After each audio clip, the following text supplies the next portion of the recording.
মৰমৰ ছাত্ৰ ছাত্ৰীসকল, আমাৰ লক্ষীপথাৰ হাইস্কুলৰ ইউটিউব চেনেললৈ তোমালোকক স্বাগতম জনাইছোঁ।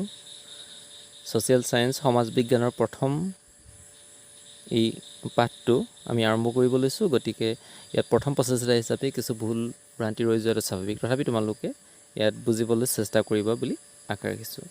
আজি আমাৰ প্ৰথম আলোচনাত ভাৰতীয় গণতন্ত্ৰ এই পাঠটোৰ আৰম্ভণি অংশ আলোচনা কৰিবলৈ লৈছোঁ।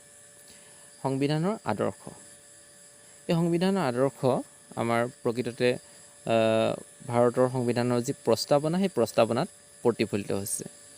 প্ৰস্তাৱনা আমাৰ কোনো এখন পুথি কিতাপৰ যি পাতনি অংশ থাকে, একেদৰে আমাৰ সংবিধানৰ যি পাতনি অংশ, সেই পাতনি অংশক প্ৰস্তাৱনা হিচাপে ইয়াত উল্লেখ কৰা হৈছে বা প্ৰস্তাৱনা হিচাপে কোৱা হয়।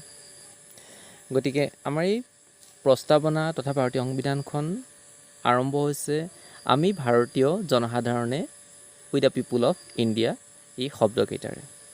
অৰ্থাৎ আমাৰ ভাৰতৰ সংবিধানখন আমি ভাৰতীয় জনসাধাৰণে ৰচনা কৰিছোঁ। সংবিধানখন আমাৰ নিজৰ ভাৰতীয় জনসাধাৰণৰ, আৰু আমি ভাৰতীয় জনসাধাৰণেই এই সংবিধানখনৰ আঁৰত থকা বৃহৎ শক্তি। এই আমাৰ ভাৰতীয় সংবিধানখনত কেইটামান বিশেষ শব্দক গুৰুত্ব প্ৰদান কৰা হৈছে। সেই শব্দকেইটা হৈছে সাৰ্বভৌম, সমাজবাদী, ধৰ্মনিৰপেক্ষ, গণতান্ত্ৰিক, গণৰাজ্য। এই শব্দকেইটা এই সাৰ্বভৌম বা সাৰ্বভৌমত্ব। সাৰ্বভৌমত্ব হৈছে কোনো এখন দেশৰ সৰ্বোচ্চ শক্তি। কোনো এখন দেশ আন দেশ বা আভ্যন্তৰীণ কোনো শক্তিৰ অধীন নহ'লেই তাৰ সাৰ্বভৌমত্ব থকা বুলি কোৱা হয়। গতিকে আমাৰ ভাৰতবৰ্ষ এখন সাৰ্বভৌম দেশ, ৰাষ্ট্ৰ। গতিকে ভাৰতবৰ্ষ কোনো অন্য ৰাষ্ট্ৰৰ বা আভ্যন্তৰীণ কোনো শক্তিৰ তলতীয়া নহয়। সমাজবাদী। ভাৰতীয় সংবিধানৰ এটা আদৰ্শ হৈছে সমাজবাদ। আমি সমাজবাদী আদৰ্শৰে প্ৰতিফলিত এখন ৰাষ্ট্ৰৰ বাসিন্দা।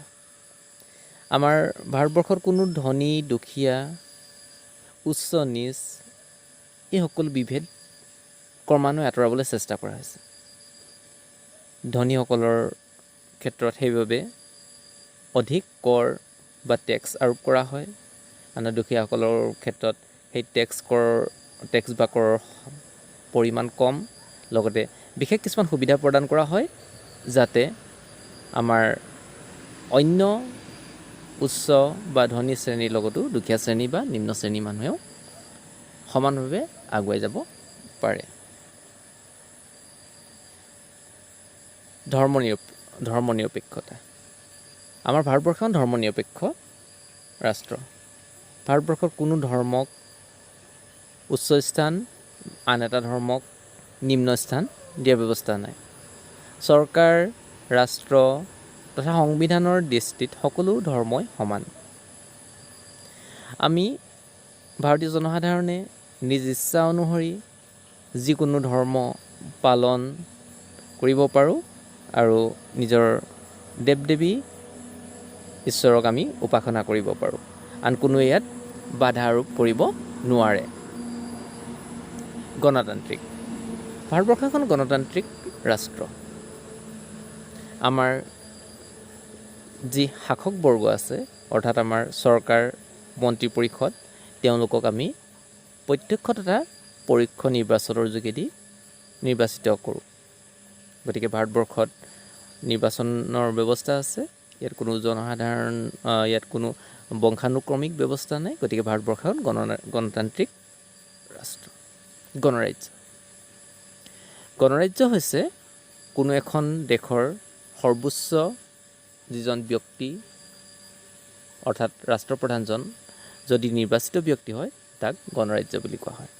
ভাৰতবৰ্ষ এখন গণৰাজ্য কাৰণ ভাৰতবৰ্ষৰ যি ৰাষ্ট্ৰপ্ৰধান অৰ্থাৎ ৰাষ্ট্ৰপতি, তেওঁ আমাৰ পৰোক্ষ নিৰ্বাচনৰ দ্বাৰা নিৰ্বাচিত ব্যক্তি। তেওঁ বংশানুক্ৰমিক নহয়। কোনো ৰাষ্ট্ৰপতিৰ পুত্ৰ কন্যাই ৰাষ্ট্ৰপতিৰ পদ লাভ কৰিব নোৱাৰে। ভাৰতবৰ্ষৰ আদৰ্শ প্ৰতিফলিত কৰা এই শব্দকেইটাৰ উপৰিও আন কেইটামান শব্দৰ ওপৰতো গুৰুত্ব প্ৰদান কৰা হৈছে।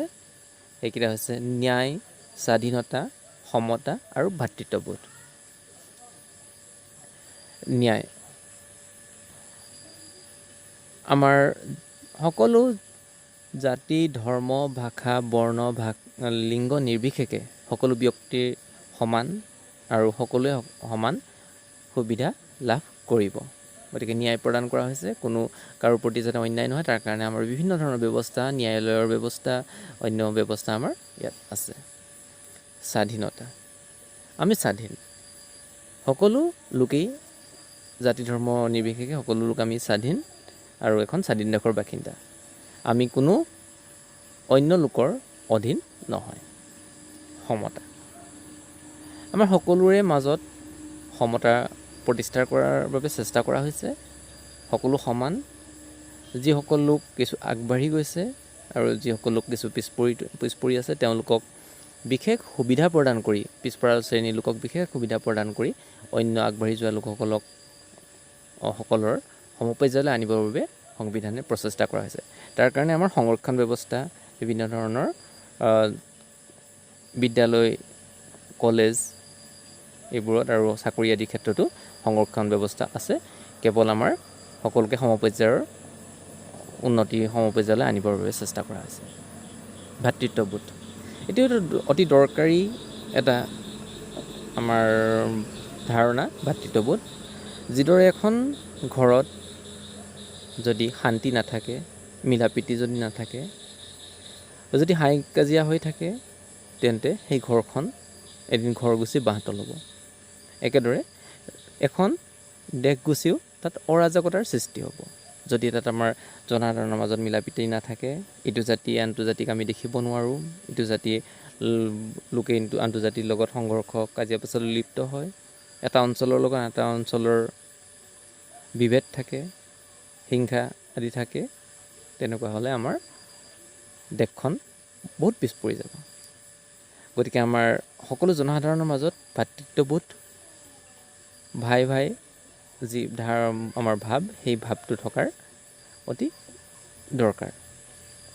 গতিকে আমাৰ এই ভাতৃত্ববোধ বৃদ্ধি কৰিবৰ বাবেও সংবিধানৰ আদৰ্শ হিচাপে সংবিধানৰ প্ৰস্তাৱনাত আমাৰ উল্লেখ কৰা হৈছে।